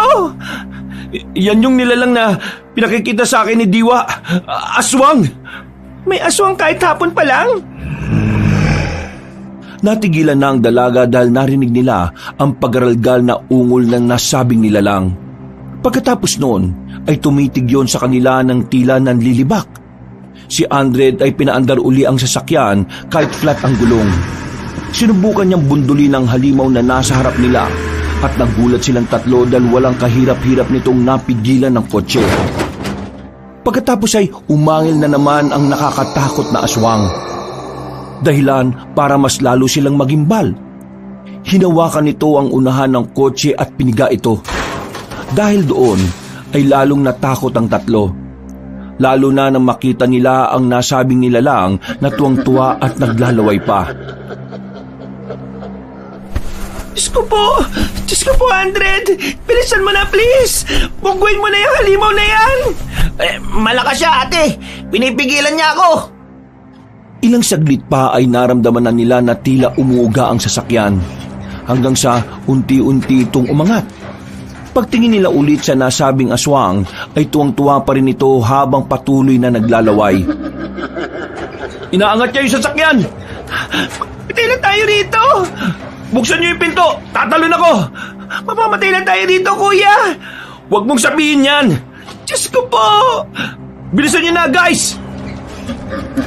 Bago pa matapos ni Zia ng pagsasalita, ay umangat na naman tuluyan ang sasakyan. Napakapit silang tatlo sa upuan habang nakatingin sa aswang na tuwang-tuwa at naglalaway. At hindi nila inexpect ang sumunod na nangyari. Lalo na nang marinig nila ang tono ng boses ng nasabing halimaw. Kumusta, Kuya Zian? Ha? Gasa? Ako nga po! Bakit mo ito ginagawa sa amin? Wala naman kaming ginawang masama sa iyo. Tinulungan ka pa nga namin, di ba? Umalis na kayo kagad! Gusto ko lang naman sana magpasalamat sa pagtulong mo sa akin. Sige, tinatanggap ko na. Ibaba mo na kami rito sa kotse. Palisin mo na kami, Gaza, dahil may kailangan kaming puntahan. Gagawin ko lang yun kapag iniwan niyo si Ate Dalmia. Anong sinasabi ng halimaw na yan, kuya? Kitang-kita ko ang reaksyon niya kanina. Para siyang nandidiri sa akin eh. Kaya ang mga katulad niya ay hindi dapat mabuhay. Ha? Sorry na. Sorry. Kuya, huwag mo kayong bibigay sa halimaw na yan. Kapag di niyo yung ginawa, ay wala akong magagawa kundi sama-sama ko kayong ibabalik sa baryo. At sila nang bahala sa kung anong gagawin nila sa inyong tatlo. Please naman, Gaza. Alam mo naman na wala kaming ginawang masama sa iyo, di ba? Kung ano man ang ginawa ng kapatid ko, ako na humingi ng tawad. Palisin mo na kami. Ibaba mo ng sasakyan, parang awa mo na. Hindi ko magagawa yun. Pasensya na, Kuya Gian. Nandiyan na sila. Kaya ito na lang ang naisipan kong paraan. Nagulat na ang tatlong nasa loob ng sasakyan dahil malakas na inangat ng batang aswang ang kotse sa kahinagi sa gilid ng kakahuyan. Pababayo na parang maliit na bangin, kaya dumauso silang tatlo habang nagsisigawan sa takot. Subalit, napabaling pa si Zian sa kinaroroonan ni Gaza dahil nakita niya ang apat na kalalakihan na muling sumulpot. Para bang nakikipag-usap ang mga yon kay Gaza at pilit niyang iniintindi, subalit tuluyan ang dumaus-us ang sasakyan nila pababa. Hanggang sa bumunggo sila sa isang puno, dahilan para tumigil ang sasakyan. Tumama rin ang noo niya sa gilid ng kotse dahilan para magdilim ang kanyang paningin at mawalan ng malay tao.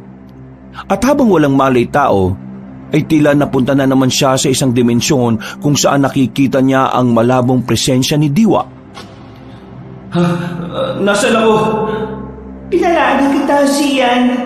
Diwa, ikaw ba yan? Oo, hindi pa huli ang lahat. Bumangon ka na at umalis na kayo habang hindi pa lumulubog ang araw. Ano na ba nangyayari? Nasaan na ba kami? Malalaman mo yan kapag nagising ka na. At sana naman ay makinig ka na sa akin ngayon. Huwag kang magtiwala sa aswang na yon. Lumapit sa kanya ang kanyang gabay at saka siya hinawakan sa noo.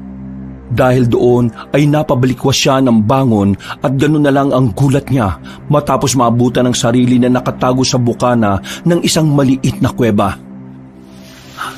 Anong nangyari? Nasaan tayo? Salamat naman po at nagising ka na, kuya. Pansamantala tayo nagtatago dito dahil inaabol tayo ng 4 na kalalakihan. Yung mga lalaking uminto at bumasag ng salamin sa kotse kanina. Nasaan ang kapatid ko? Ayun, kuis, sa gilid. Wala pa rin tigil ang pag-iyak. Gusto ko nang umuwi. Ayoko mamatay sa ganitong klase ng lugar. Kahit masakit pa ang katawan at ang ulo, ay bumangon na si Zian. Nilapitan niya ang nakababatang kapatid at umiiyak pa rin sa takot. Kitang-kita sa mukha ng dalaga ang trauma dahil sa mga nangyari sa kanila ngayon. Naaawa man ay wala na ring magawa ang matipunong binata kundi yakapin na lang ang kapatid niya. Mas lalong napahagulgol ang dalaga kaya mas sinigpitan niya ang pagyakap para kahit papaano ay gumaan ang pakiramdam niya. Gusto ko nang umuwi, kuya. Umuwi na tayo, please. Makakauwi tayo, Dalmia. Kailangan mo lang din natapangan. Makakalis tayo sa lugar na to. Pero inaabol tayo ng mga nilalang na yon. Nagpakita sa akin si Diwa. Sinabi niyang makakalis tayo dito ng ligtas. Kaya huwag kayong mabahala. Kailangan lang natin mag-ingat. Tara na, bilisan na natin. Pero, kuis, pakagat na ang dilim eh. Ha? Paano nangyari? Matagal ka rin kasing nawalan ng mali kanina nung nahulog tayo sa bangin. Pinagtulungan ka nga lang namin buhatin kanina ni Dalmia eh. Hindi na nagpakita yung batang aswang pero yung 4 na lalaki kanina, sila yung umabol sa atin. Ha? Ganun ba? Naalala ko ngang bigla na may kinuwento noon yung lolo ko tungkol sa mga aswang na may kakaya magpalit ng anyo kahit may araw pa. Meron ba talagang ganun? Oo, kuis. Kambyon adlawan ang tawag sa kanila. Ang pangalan nito ay hango umano sa salitang kambyo o palit at araw. Tumutukoy yun sa kakayahan nilang makapagpalit bilang aswang kahit may sikat pa ang araw. Parang ganun yung batang si Gaza. Pero yung mga kalalakihan, hindi naman sila nagpalit ng anyong aswang kanina eh. Kung ganun, kailangan na nating umalis dito habang papalubog pa lang ang araw. Aabot pa ba tayo, kuis? Hindi ko alam. Hindi ba't ikaw ang taga rito? Pasensya na. Kinakabahan lang ako talaga eh. Hindi ko alam kung anong gagawin natin. Nangako pa naman ako kay Kuya Juan na hindi ko kayo pababayaan. Pero ito tayo ngayon, nalalagay sa alanganin. Ikaw na nga ang nagsabi kanina, di ba? Na wala nang oras pa para magsisihan tayo. Magmadali na kayo. At aalis na tayo. Dahil kung magtatagal pa tayo dito, posibleng hindi lang ang lalaking yun ang humabol sa atin, kundi ang mga taga-baryo na mismo. Ilang beses na ipinakita ni Diwa sa pangitain kong lugar na yon. Kaya kung tutusin ako talaga ang may sala eh. Pero wala nang panahon para magturuan tayo kung sinong may sala. Kaya tara na! Nang okay na ang lahat, dala ang mga ginawa nilang sandata gamit ang bato at mga sanga sa kakahuyan, magkakasabay na nga silang umalis sa lugar na yon. Mga ilang metro pa lang ang layo nila Dalmia, Zian at Andred mula sa pinagtaguang kuweba, ay sumalubong agad sa kanila ang mabigat na katahimikan na kagubatan. Ang araw ay unti-unti na ngang lumulubog. Tila ba pinapatingkad ang mapula at madilim na langit na parang nagsisilbing babala. Lumulusot ang mga anino ng mga punong kahoy sa kanilang daraanan at bawat tunog ng dahon na natatapakan nila ay ramdam ang nagbabadyang panganib. Kuya, ate, kinakabahan talaga ako. Siguro, mas mainam na sa kuwebang yun na lang tayo magpalipas ng gabi. Parang mas ligtas pa tayo ron eh. Hindi tayo nakakasiguro dyan, Andred. Kasi kung ligtas tayo ron, siguradong nagbigay ng pahiwatig sa akin si Diwa. Pero wala naman siyang ginawang ganun eh. Ganun po ba? Pero hindi ko alam ha. Basta kinakabahan talaga ako, kuis. Pasensya na ha. Walang problema. Huwag na lang tayo maghiwa-hiwalay. At yung mga ginawa nating sandata, alam ko magiging malaking tulong to. Oo, sige. Naintindihan ko. Nantala ang kanilang pag-uusap dahil napansin nilang hindi mapakali si Dalmia. Napansin nila na parang tila nag-iba ang dating ng dalaga. Kung kanina ay para itong takot na takot, ngayon naman ay parang na-hyper at lumala ang pagkairita. Bigla tuloy naalala ni Zian na nagiging ganito nga pala ang asta ng nakababata niyang kapatid kapag nasosobrahan ng stress. Alam niyang dahil sa nangyayari sa kanila ngayon ay tila inaatake na si Dalmia na matinding stress. Kaya lumilitaw ito sa kanyang kakaibang kilos. Hindi pa naman maipinta ang dalaga kapag ganito ang kanyang inaasal. Walang ano-ano ay huminto siya at inayos ang damit, saka paulit-ulit niyang hinila, saka nagkiskis na mga palad. Kuys, anong nangyayari kay Ate Dalmia? Bakit parang kakaibang kinikilos niya? Naloko na. Sa palagay ko inaatake na siya ng matinding stress. Matinding stress? Anong ibig sabihin nun? Ang lakit ng katawan ko! Nakakairita! Paano naman ako makakalakad ng maayos kung puro putik ang daraanan natin? Bakit pa kayo nakatingin sa akin ng ganyan? Kuya, Andred, napuputikan na ako rito, oh! Minsan, ganyan ang epekto sa kanya ng matinding stress, Andred. Tumingin-tingin ka lang sa paligid at pakakalmahin ko lang siya saglit. Sige, Kuys. Habang nakatigil ay nilapitan nga muna ni Zian ang nakababatang kapatid na tila iritable pa rin. Alam na rin kasi niya ang gagawin kapag nakakaganito na ang dalaga. Pero syempre, dahil iba ang sitwasyon nila na mas mapanganib, kaya kabado pa rin siya. Kuya, ano pa naman tong lugar na to? Dalmia, makinig ka sa akin. Inaatake ka lang ngayon ng matindi mong stress. Kaya huminga ka lang na malalim. Pakiusap. Huwag ka masyadong mag-iingay dahil baka marinig tayo ng mga humahabol sa atin. Ang putik! Putik kasi! Walang gagawin sa yung putik na yan. Paano kung madulas ako, kuya? Paano kung may ahas o kung anong nakamamatay na insekto o hayop? Shh! Kuys, may naririnig ako. Umupo tayo at yumukot. Tumigil ang tatlo. At mula sa hindi kalayuan ay unti-unti nga nilang naririnig ang tunog ng mabibigat na yabag. Dahil dito ay kaagad tinabihan ni Zia ng nakababatang kapatid at saka yun niyakap habang patuloy ang pagmamasid sa kadiliman. Tila bumalik na sa normal na pagkatakot ang dalaga matapos marinig ang mabibigat na dagungdong ng paa. Kaya mas lalong hinigpitan ni Zia ng pag-alo. Si Andred naman ay maingat na lumapit sa kanila habang nakahanda na rin ang sandata. Walang ano-ano ay umalingaw-ngaw ang nakakakilabot na alulong ng kung anong nilalang. Malayo yun at apat na magkakasunod kaya napatingin sa magkapatid si Andred. Alulong na mga aswang yun. Baka yun na yung apat na lalaking humahabol sa atin, Kuys. At bago ko pala makalimutan, kapag dapat malapit ang alulong, ibig sabihin malayo pa sila. Pero kapag malayo ang tunog, ibig sabihin naman nasa malapit na lang sila. Hindi nga nagkamali si Andred dahil walang ano-ano ay sumulpot sa bandang kanan nila ang isa sa apat na kalalakihan na nasa anyo na ng pagiging aswang. Ilang metro lang ang layo nito. Kaya kitang-kita nila ang mga mata nitong kumikislap na tila naglalagablab na apoy. Bukod pa rito, ang bibig ng aswang ay punong-puno ng mahahaba at matutulis na mga ngipin. Nang makita yun ni Dalmia, ay napatili kagad siya sa takot. Hindi na nagawang takpan pa ni Zia ng bibig niya dahil din sa pagkabigla. Natutuwang napalingon sa kanila ang aswang habang naglalaway ng husto. Halata sa mukha nito ang matinding pananabik na makatikim ng sariwang dugo at karni ng tao.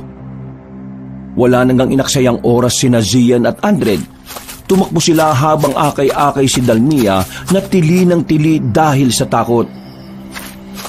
Kuys, patigilin mo si ate sa pagsigaw. Kahit anong pagtagong gawin natin, kung tili lang siya ng tili, mawawalan din ng saysay Dalmia, please naman, tumigil ka na. Tumakbo na lang tayo, pakiusap.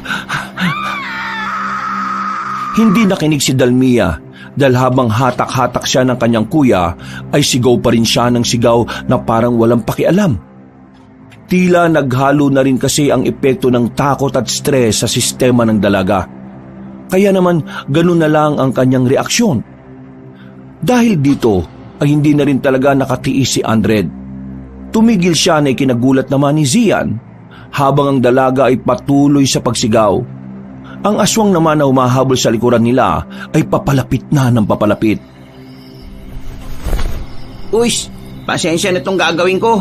Ate Dalmia, ito lang naisip kong paraan para magising ka sa katotohanan. Sinampal niya ang dalaga na ikinagulat ni Zian, pero tila naging epektibo dahil tumigil sa pagtili ang babae. Yun nga lang ay umatake na ang naunang aswang sa bandang likuran nila. Mabilis itong tumalon at sumunggab kay Andred. Sa taranta ng morenong binata ay nabitiwan niya ang hawak na ginawang sandata. Dahil naman sa pagkagulat ay natulala muna ang magkapatid. Habang pinagmamasdan lang ang kanilang kasama na pilit na nakikipagpambuno sa aswang. Nagising lang sa ulirat si Zian nang marinig ang malakas na pagsigaw ng tulong ni Andred. Dahil doon ay hinigpitan niya ang paghawak sa sandatang ginawa nila at saka inundayan ng wala sa oras ang aswang na umatake sa morenong binata. Tumama ito sa malambot na ulo ng aswang. Isang malakas na sigawang umalingaw-ngaw at bumagsak ito kay Andred. Dali-dali namang inalis ng nasabing binata ang nakapatong na aswang at saka siya umatras. Habang pinapahid ang itim na dugo na kumalat sa kanyang katawan. Patay na ba siya? Hindi ko alam, Kuis. I-check mo. Bago pa matapos ni Zia ng pagsasalita, ay biglang bumangon ang nasabing aswang at gumapang palapit kay Andred. Pero nakuha na ng morenong lalaki ang sandata niya kanina at ito ang ginamit niya. Pinukpok niya naman ang dugo ang aswang at tinamaan ito sa kaliwang mata. Doon ay tuluyan na itong nawala ng buhay na bumagsak at hindi na talaga bumangon pa. Patay na ba talaga? Hindi ko alam, Kuis. Pero tumakbo na tayo habang wala pa yung iba. Ngunit bago pa sila makaalis, ay dumating din kaagad ang ikalawang aswang. Narinig kasi nito ang pagsigaw kanina ng kasamahang napatay nila. At nang makitang ang nakahandusay na ang naunang aswang at wala ng buhay, umangil ang ikalawang aswang at saka sila sinugod. Tinangka nitong sunggaban si Dalmia dahil yun ang pinakamalapit. Subalit dahil tila wala sa sarili ang dalaga, napatingin lang siya sa aswang. Hindi na rin nagawa ni Zian at Andred na tumakbo palapit para tumulong. Alam nilang huli na. Dalmia, takbo na! Bilisan mo na! Ate, takbo na, bilis! Umalis ka na dyan! Mapapatay ka ng aswang! Ha? Diyos ko po! Napapikit na lamang si Zian at Andred dahil ayaw nilang makita na malapan ng aswang si Dalmia. Pero tila inayunan na naman sila ng swerte. Sa pag-iwas-iwas ng dalaga ay nadulas siya sa putik at aksidenteng natapakan ng isang malaking bato. Gumulong-gulong ang dalaga papunta sa kinaroroonan ng dalawang lalaki. Habang ang batong natapakan niya ay tumalsik at tumama sa mismong nakangangang aswang. Pumasok yun sa bibig ng halimaw, kaya natigilan ito dahil tila nahirinan sa nangyari. At habang pinipilit na iluwa ang bato, ay hindi na rin ito napansin ang kanyang sitwasyon.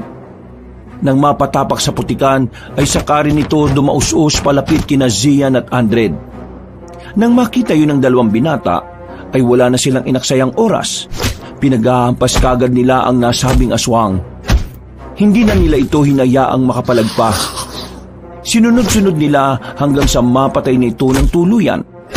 Pero ang totoong naging sanhi ng kamatayan nito ay dahil sa batong bumara sa lalamunan. Nang makita at maamoy ni Dalmia ang dugo ng aswang, ay napatras siya at nagsimula na namang mataranta. Gusto ko na umuwi, kuya. Ayaw ko na rito. Pakiusap naman, ikalma mo ang sarili mo. Alam ko matapang ka. At alam ko rin mahirap ang sitwasyon natin ngayon, pero huwag kang magpalamon sa stress na yan. Nahihirapan ako huminga, kuya. Huminga ka lang na malalim hanggang sa bumalik sa normal ang pakiramdam mo. Paglabanan mo ang matinding takot at stress sa utak mo. Nandito lang kami ni Andred at hindi ka namin pababayaan. Boys, nandito na rin yung dalawa pang aswang. Anong gagawin natin? Tumakbo na tayo. Siguradong hindi natin sila kakayanin, lalo na sa kalagayan ni Dalmia. Pero kuis, napatay na natin yung naunang dalawa eh. Siguradong nasa panig natin ang swerte ngayon. Nakita mo naman yung nangyari kanina, di ba? Hindi swerte ang nasa panig natin. Ang Diyos mismo ang nasa panig natin. Pero wag na tayong lumaban. Tumakbo na tayo. Pag-angil ng dalawang aswang na dumating matapos makitang namatay na ang dalawa nilang kasama. Umungol ang mga yon at mabilis na tumalon patungo sa kanila. Dahil dito ay sinunod na nga ni Andred ang payo ng nakatatanda. Tumakbo na nga kaagad silang tatlo, pero hindi sila hinayaan ng dalawang halimaw na makalayo. Umatake ng sabay ang mga aswang at sa pamamagitan ng matinding determinasyon ay nakahanap sina Dalmia, Zian at Andred ng tamang tiyempo. Mula sa isang maliit na siwang sa pagitan ng dalawang puno ay mabilis silang dumaan dito. Sumunod ng dalawang halimaw pero dahil sa laki ng katawan nila kaya hindi sila umubra. Para bang natanga ang mga aswang. Pero hindi na nila ito pinansin pa. Nagtuloy-tuloy na nga ang tatlo sa pagtakas. Kuya, ate, bilisan ninyo at huwag na tayong lilingon sa likuran. Nagpatuloy nga silang tatlo hanggang sa makarating sila sa mabatong bangin. Nagpasya ang tatlo na tumalon sa mababang bahagi na puno ng mga damo at tinik. Hindi na sila nag-isip pa kung ano ang mababagsakan. Mas mahalaga sa kanila na matakasan ng mga walang awang aswang. At talagang panig sa kanila ang Diyos dahil lumagpak sila sa tubig. Meron pala kasing maliit na ilog sa banda roon. Hindi lang nila narinig ang agos dahil nakafocus silang lahat sa aswang. Kuys, nakaligtas tayo! Natakasan natin ang mga aswang! Oo nga, natakasan natin sila. Gusto ka nang umuwi. Mahabol ba nila tayo?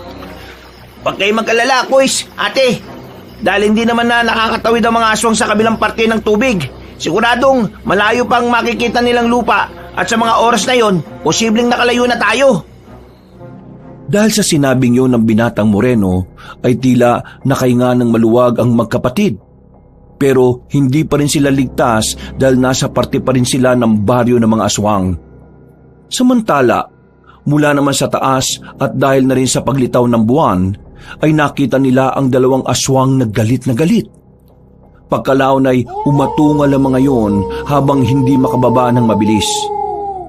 Nakahanap na nga ng pagkakataon sina Dalmia, Zian at Andred upang magtago sa masukal na bahagi ng gubat. At sa kabutihang palad ay meron silang nakitang puno ng dapdap. Namangha pa nga sina Zian at Andred dahil sa namumukadkadang mapupulang mga bulaklak ng nasabing puno at talaga namang napakayabong nito. Nang humangin ay nalaglag ang ibang maliliit na bulaklak, kaya humalimuyak din ang amoy nito. Subalit, nang makita ito ni Dalmia, ay nangilabot siya at nakaisip ng hindi maganda. Dala na rin kasi ito na matinding takot at stress, kaya siya tila nag-iiba-iba ng mood. Huwag tayong lumapit dyan. Baka may mga engkantong nakatira dyan. Ganito yung napapanood ko sa mga horror movies eh. Kapag may nakitang puno na namumukadkad sa gitna ng gubat, ibig sabihin, merong engkanto o mga laman lupa. Umalis na tayo rito. Hindi totoo yung sinasabi mo, ate. Anong hindi? Nakikita mo naman na parang may wagang puno na yan, di ba? Kukontra ka na naman. Alam mo, Andred, pinagbigyan ko na yung ginawa mong pagsampal sa akin kanina. Pero ngayon, hindi ko na pagbibigyan yung magiging ewan mo. Sabihan patuloy ako ng ewan. Andred, pagpasensya mo ng kapatid ko Pero ano nga bang meron sa puno na yan? Parang may punto rin naman si Dalmia eh. Baka nga mahiwaga at may engkanto dyan.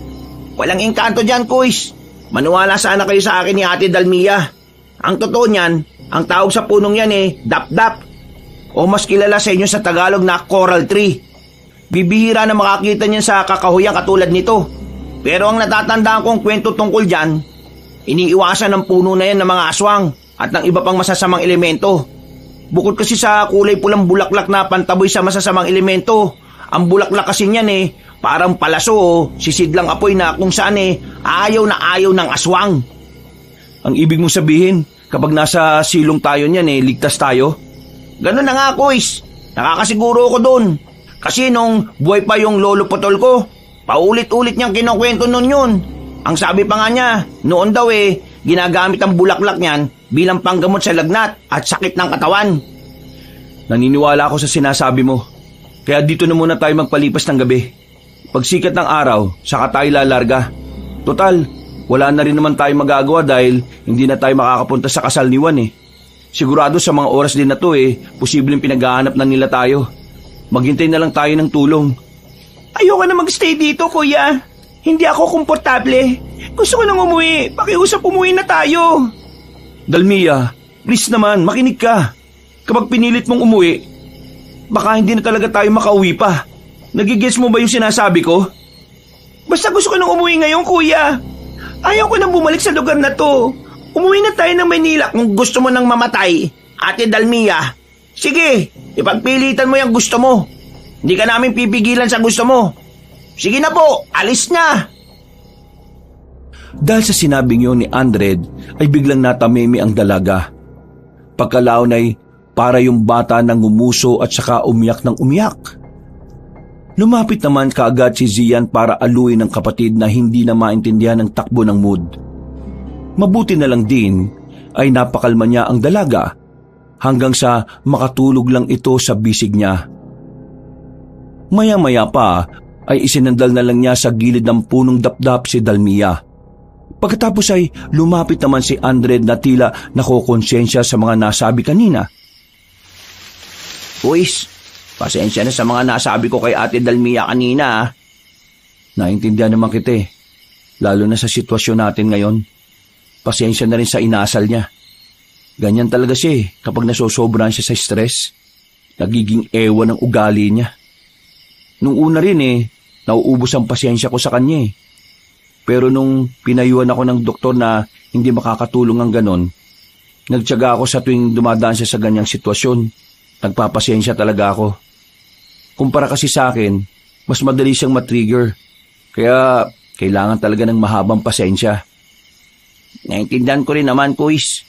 Mahirap talaga ang sitwasyon kapag emosyon na ang umaatake. Teka, napansin ko lang na parang pareho kayong merong pinagdaraanan. Dahil ba to sa aksidenteng nangyari noon sa mga magulang nyo? Pati na rin kay Tio Cain?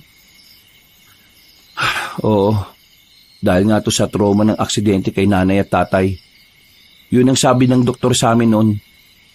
Pero sa kaso naman, matagal ko na talagang nakikita si Diwa. Yun nga lang palaging sa panaginip lang. Noon siya sa akin nakapagbibigay ng babala. Nasabi ko na nga rin na sabi ng albularyo noon na siya ang gabay ko. Malaking tulong din siya, Kuis. Sana nga lang matulungan niya tayo ngayon dito sa sitwasyon natin. Yan nga ang dasal ko Andred. Ay teka, maiba tayo. Ligtas naman talaga tayo dito sa silong ng punong dapdap, di ba? Oo, Kuis. Nakakasiguro ako. Itataya ako ang sarili kong buhay. Grabe naman ang sariling buhay. Naisip ko lang, kung safe naman tayo dito, siguro magpahinga na rin tayo pareho. Mas okay siguro kung magpalitan na lang tayo. Okay pa rin na merong isang gising sa atin para makapagbantay sa palibot nitong puno. Ligtas nga tayo dito at hindi tayo malalapitan ng aswang, pero kung may gawin silang kakaiba, baka mapano tayo. Oo, sige. Tama. Ikaw na munang matulog. Gigisingin ko na lang kayo kapag may napansin akong kakaiba. Sigurado ka ba, Kuis? Oo, sige na. Umidlip ka na. Para pare-pareho tayong may lakas. Hindi na tumutol pa ang morenong binata. Sumandal siya sa puno ng dapdap at nagpahinga. Wala pang 3 minuto ay narinig na ni Zia ng paghilik noon, kaya napaismid siya. Sana all, mabilis makatulog sa kahit anong sitwasyon. Ay, nakakaingit naman tong si Andred Tumayo ang batipunong lalaki. Pagkatapos ay nag-inat-inat siya ng katawan para mawala ang antok, pagod at gutom na nararamdaman niya. Pagkalaon, ay naglakad-lakad din siya at inikot ang nasabing puno para masigurong makita kung may panganib o wala. At nang nasa kabilang parte na siya ng puno, ay biglang merong kumalsko sa harapan. Natigilan siya at napatitig sa halamang tila umuuyog-uyog. Hanggang sa may lumitaw na nilalang doon. Ganun na lang ang pagkabigla niya nang makita si Gaza na nasa anyong kambyon adlawan. Hindi siya kaagad nakagawa ng hakbang. Natulala at nagulat kasi siya sa batang aswang. Napalunok siya habang nangingilabot ang buong katawan. Alam niya kasi kung gaano kalakas ang batang aswang. Siguradong kapag inatake sila nito ay tiyak na ang kanilang kamatayan. Kumusta, Kuya Zian? Kung kinukulit mo pa rin ako tungkol sa pagsuko ko sa kapatid ko, hindi ko gagawin yon. Patayin mo na lang ako. Patayin mo na lang kami. Pero sinisiguro ko sa iyo na hindi kami basta-basta magpapatalo. Malamang sa nabalitaan mo na nangyari dun sa 2 sa 4 mong kapwa aswang. Napatay namin sila ng walang kahirap-hirap. Anong nakakatawa, ha? Natutuwa lang ako, Kuya Zian.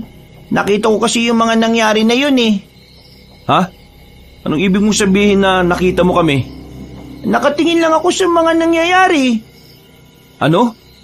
Ano pa pinaplano mo? Bakit hindi nyo na lang kami tigilan at hayaan na lang kami makaalis sa lugar na ito? Hindi basta-basta gagawin yun ng mga aswang sa baryo. Pero hindi ko naman talaga kayo intensyon na saktan, Kuya Zian eh. Hindi intensyon na saktan? Narinig mo ba yung sarili mo? Yung ginawa mo sa amin sa kotse namin? Munti ka na kami mamatay. Ginawa ko yun para mailigtas kayo sa mga taga-baryong aswang. Kung hindi ko ginawa yun, siguradong kanina pa kayo pinagpiestahan ng mga taga sa amin. Para mailigtas kami? Kung gusto mo kaming iligtas, dapat tinulungan mo na lang kami. Hindi ko naman pwedeng gawin yun bilang anak ng pinuno ng Kambyong Adlawan. At wag mo na rin isisi sa akin ang nangyari sa inyo. Una sa lahat, ikaw ang nagpilit na ihatid ako sa baryo. Kaya kayo nakita ng mga taga sa amin. Yung tulong na ginawa nyo, binawi ko lang at ngayon naparito ko para paalalaanan ka. Totoo nga mga aswang ay hindi lumalapit sa punong dapdap. Pero ang mga sandata nila ay madali lang makalusot. Yun ang plano ng mga aswang. Kaya huwag kayong magpakampante. Habang may oras pa, umalis na kayo. Malapit na kayong makarating sa ligtas na lugar eh. Ha? Ganun ba? Salamat ha. Hindi mo kailangan magpasalamat dahil sa susunod na makita tayo, Kuya Zian, siguradong kamatayan nyo na. Huling paalala ko lang ha, pagsapit ng kalahating oras, siguradong matutuntun na kayo ng mga aswang at hindi sila kasing tangan ng mga napatay ninyo. Pagkasabing yun ay tumalikod na ang batang aswang at naglaho na lang sa dilim ng kakahuyan na parang bula. Saglit na nilamon na matinding katahimikan ng paligid. Matagal na napatanga si Zian habang tila nakatingin sa kawalan. Naantala lang siya nang makarinig ng malakas na huni ng kwago at tiyaw ng mga paniki mula sa hindi kalayuan. Dahil dito ay parang mas nadagdagan ng takot na nararamdaman niya. Kailangan ko na silang gisingin. Kailangan na naming umalis sa lugar na ito. Dali-dali niyang nilapitan ang nahihimbing na tulog na si Andred at ang nasabing binata ang una niyang ginising. Anak ng teteng! Andred, kailangan na natin magmadali. Bakit, Kuis? May mga nagpakita na bang aswang? Mamaya ako ni papaliwanag, pero kailangan na natin makalis sa lugar na ito sa lalong madaling panahon. Pero mas ligtas tayo dito, Kuis. Di ba pinaliwanag ko na naman na kanina? Hindi ka pa rin ba naniniwala? Naniniwala ako, pero nagpakita sa akin kanina si Gaza at nasaan yung aswang siya. Mamaya ako ni papaliwanag kapag nakaalis na tayo rito. Wala nang oras dahil kalahating oras na lang. Parating na rin ng mga aswang. Dahil sa mga sinabi niyang yon, ay wala na silang inaksayang oras. Naisipan na nga rin muna ni Zian na wag nang gisingin ang nakababatang kapatid. Pinasan na lamang niya ang dalaga at saka sila nagpatuloy sa pagtahak ng masukal na daan. Habang binabagtas ang kakahuyang pinaliliwanag lang ng buwan, doon na nga sinabi ng matipunong binata ang mga sinabi ng Kambyong Adlawan. Simula sa totoong pakay nito at sa magandang balita na malapit na silang makalabas sa lugar na yon. Dahil dito ay nabuhayan si Andred. Nagmadali na nga sila habang nagmamasid-masid sa paligid. Hanggang sa makarinig na sila ng malalakas na alulong ng aswang na parang ang lapit-lapit lang talaga. Huwag ka mag-alala, Kuis. Ibig sabihin ng malapit na ingay ng aswang malayo pa sila. Kung naririnig na natin ang alulong ng mga aswang, ibig sabihin lang nun na dapat na nga tayong kabahan. Tara, bilisan na natin! Nagpatuloy na nga sila hanggang sa marating ang tila tuktok ng burol.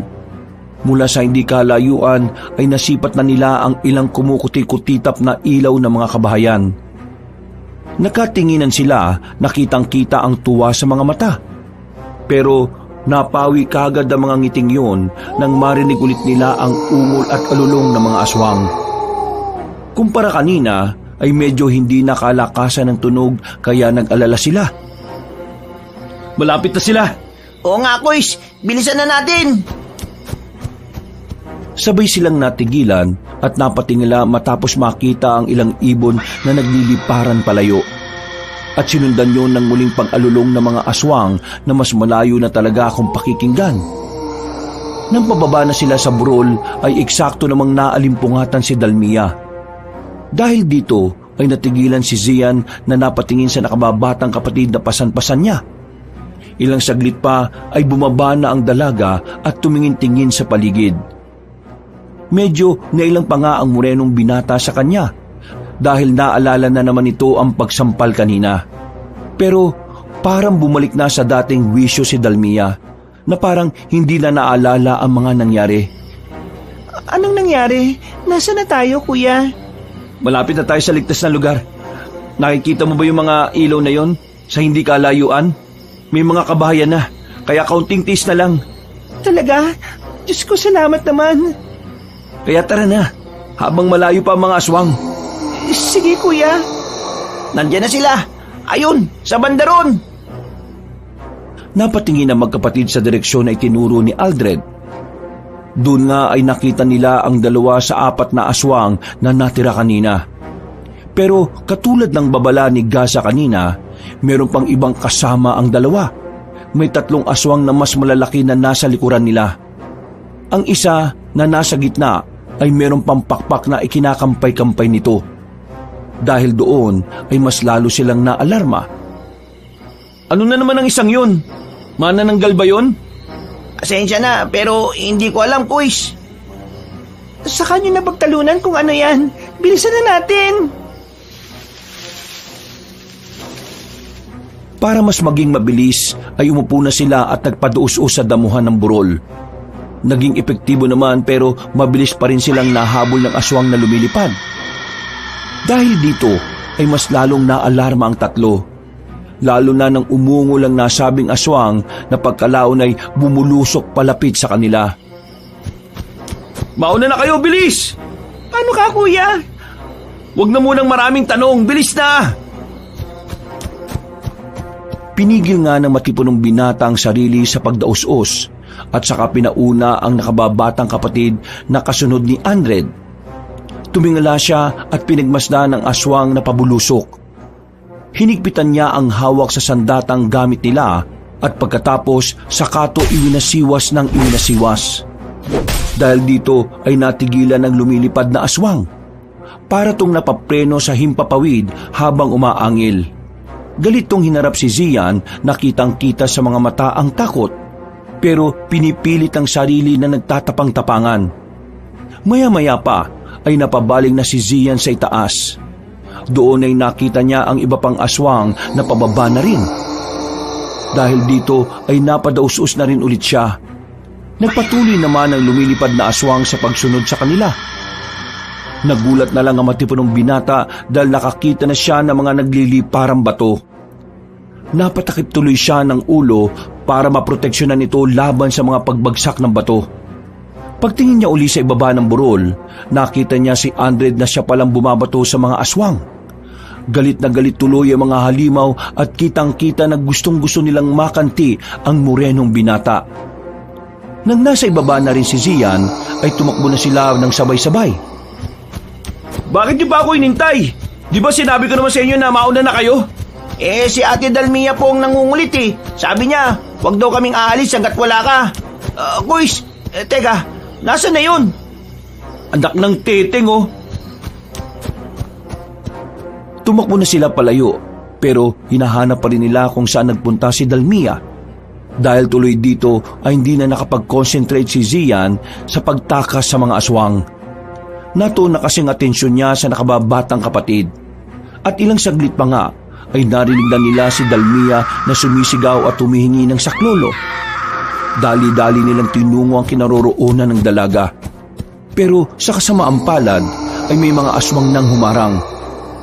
Dahil dito ay nagkahiwalay din tuloy ng landas si Zian at si Andred. Mas marami rin ang sumunod sa morenong binata kaysa sa matipunong lalaki. Patuloy pa rin ang pagsigaw ng tulong ni Dalmia. Nang malapit na siyang matunto ng nakatatandang kapatid, ay sumunggab na nga sa binata ang isang aswang. Nagpagulong-gulong sila at nagkaroon ng pambuno. Hanggang sa makakalmot si Zian sa bandang hita at tagiliran. Dahil dito ay tumagas ang masaganang dugo. Nang maamoy ito ng halimaw ay mas lalo lang itong nasabik na mapatay siya. Hindi ininda na matipunong binata ang sakit. Gamit ang kanyang lakas, bago pa siya makagat sa leeg ay sinipa niya sa tiyan ng aswang. Pagkatapos ay sa kanya ito inundaya ng sandatang hawak. Tinamaan yun sa mukha pero daplis lang. Napatras ang aswang kaya dali-daling bumangon si Zian habang iika-ika. Narinig pa rin niya ang nagmamakaawang sigaw ni Dalmia. Kaya hindi pa rin niya maiwasan ang mapasigaw. Dalmia! Papunta na ako! Kaunting hintay na lang! Subalit ngumisi ang aswang habang sinasabi ng mga mata na hindi siya nito patatakasin. Nagsalubungan sila ng lakas hanggang sa muli na naman silang nagpagulong-gulong sa maputik na sahig. At sa ikatlong pagkakataon ay muling nakalmot ng aswang si Zian sa bandang muka. Dumugo yun, pero hindi pa rin niya alintana ang sakit. Nakatuon ang atensyon niya sa pagpatay sa aswang at pagliligtas sa nakababatang kapatid. Mamamatay ka ng aswang ka! Punyemas ka! Gamit ang buong lakas ay iwinasiwas niya ang sandata at tumama ito sa mismong mukha ng aswang. Malakas ang impact kaya dinig na dinig ang pagkadurog ng panga ng halimaw. Nagtalsikan ang dugo nito at nang mapadikit sila sa malaking puno, sa kanya tinuloy-tuloy ang paghampas hanggang sa madurog ang ulo nito. Kasunod nito ay ang pagkabali rin ng sandatang gamit niya. Binitiwan na niya ito dahil hindi na talaga mapapakinabangan. Nang masigurong wala ng buhay, ay nagmadali siyang tumakbo sa kinaroroonan ni Dalmia. Subalit ganun na lang ang gulat niya dahil eksakto naman na dinagit na ang dalaga ng lumilipad na aswang. Kuya! Ayaw ko mamatay sa aswang! Bitiwan mo ako! Bitiwan mo ako! Walang yakang aswang ka! Ibalik mo kapatid ko! Animal ka! Papatayin kita! Papatayin kita kapag may ginawa ka masama sa kanya! Pero sa halip na gawin yon, ay mas lalo lang hinigpitan ng aswang ang pagkakakapit sa magkabilang balikat ni Dalmia. Hindi na lang sa takot, kundi dahil na rin sa sakit na nararamdaman kaya nagsisisigaw ang dalaga. Wala namang magawa si Zian kundi pagmasdan na lang ang kapatid na tangay-tangay papalayo ng aswang. Halos maiyak na lang din siya dahil hindi na niya alam ang gagawin. Kumuha siya ng mga bato at sinubukang batuhin pero hindi naman umaabot. Hanggang magulat na lang siya sa huling pagbato. Umiktad ng aswang. Narinig niyang nagsisigaw na si Dalmia dahil bigla siyang nabitiwan ng kalaban.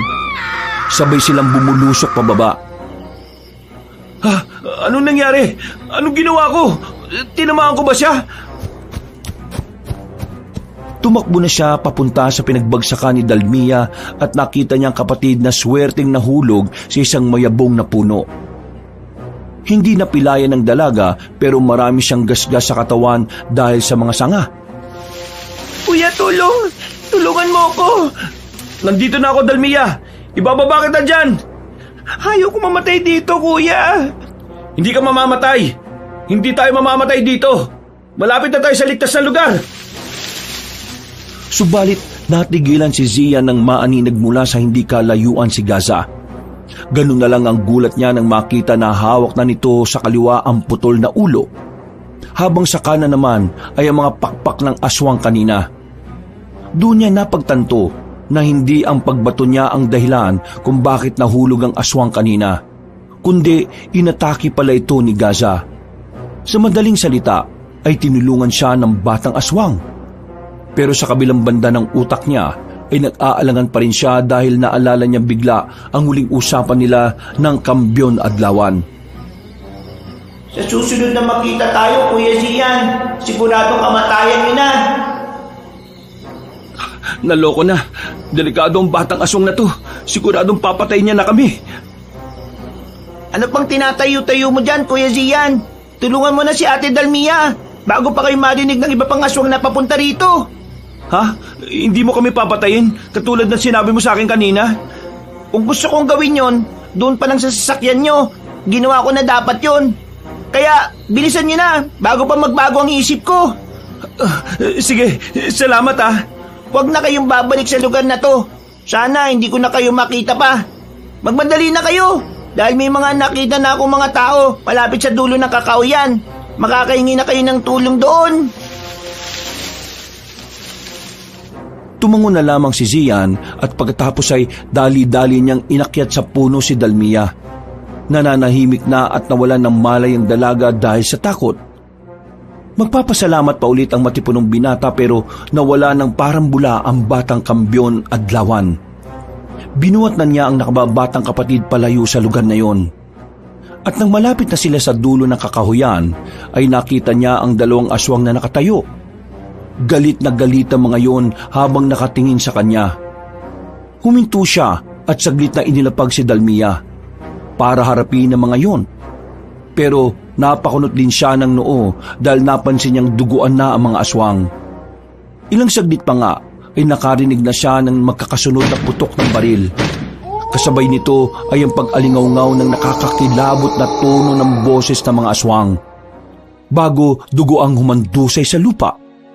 At pagkatapos, sunod-sunod na ilaw ng flashlight ang sumalubong kay Zian. Napatakip siya ng muka dahil sa pagkasilaw. At nang marinig niya ang mga pamilyar na boses, ay doon na siya nakahinga ng maluwag.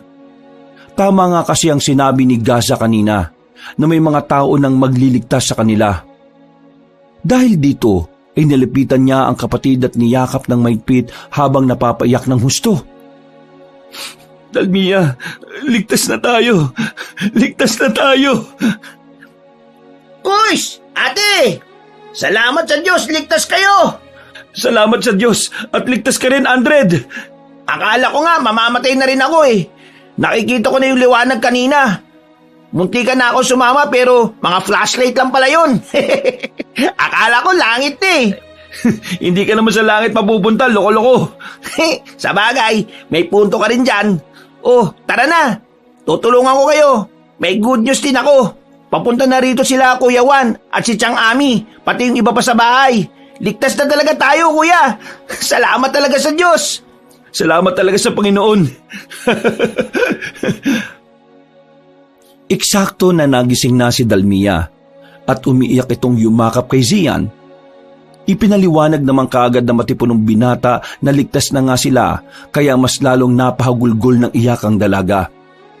Nagtungo na nga sila sa mga tao at pagkatapos ay sumakay sila ng patrol na nagpunta sa police station. Sinabi nga nilang tatlo ang mga nangyari. Kaya umaksyon kaagad ang mga kinauukulan pagsikat ng araw. Marami na rin kasing nagsasabi patungkol sa iniiwasang baryo na yon. Kaya dali-daling ginalugad ang lugar. Subalit sa kasamaang palad ay wala na roon ang mga aswang. Sira-siraan na rin ang mga kabahayan, kaya sinunog na lang ang mga ito. Hindi man nakadalo ng kasal ang magkapatid, malaki pa rin ang pasasalamat nila dahil nakaligtas sila sa kamatayan. Naunawaan naman din ni Juan ang tungkol dito at nagpapasalamat siya dahil buhay ang mga pinsan niya. Nagtagal pa nga ng 1 linggo sa probinsya sina Dalmia at Zian. Nasulit din naman nila ang pag-i-stay doon kahit na puno ng trauma ang dalaga. Pag-uwi sa Maynila ay hiniling ni Zia na magpakita sa kanya si Diwa. Kapag ginawa ko ang sinabi mo, yun na ang huli nating pagkikita. Ganun nga ang gusto ko mangyari. Gusto ko na rin palayain ang sarili ko sa mga bagay na mahiwaga. Gusto ko mamuhay ng normal, katulad ng ibang tao. Sigurado ka na ba? Siguradong sigurado na. Hindi ka na magkakaroon ng mga pangitain kapag nawala na ako. Nagpapasalamat ako sa iyo, Diwa. Dahil simula ng bata ko, hanggang ngayon, nandito ka para sa akin. Pero gusto ko talagang mamuhay ng tahimik. Mangyayari lang yon kung wala akong malalaman sa hinaharap ko. Hahayaan ko na lang ang Diyos na kumilos sa buhay ko at sa kinabukasan ko, Diwa. Kung ganon, mangyayari ang gusto mo, Sian. Nagpakita nga sa kanya ang magandang babae na bigla na lang lumitaw sa bakuran ng kanilang bahay. Ngumiti yun saka lumapit at yumakap. Nakapagpaalam na sila at pagkatapos ay tuluyan ng naglaho na parang bula si Diwa. Simula nga noon ay tila naging normal na lang na tao si Zian. Hindi na siya dinadalaw ng bangungot. Wala nang pahiwatig at kung ano-ano pang kahiwagaan na nangyayari. Sa biyaya ng Panginoon ay nakapamuhay ng tahimik ang magkapatid at tuluyan na nilang kinalimutan ang masalimuot na nangyari sa probinsya. Kailanman ay hindi na nila ito napag-usapan pa dahil ayaw na nilang balikan ang mga pangyayaring yon sa kanilang mga buhay. Wakas,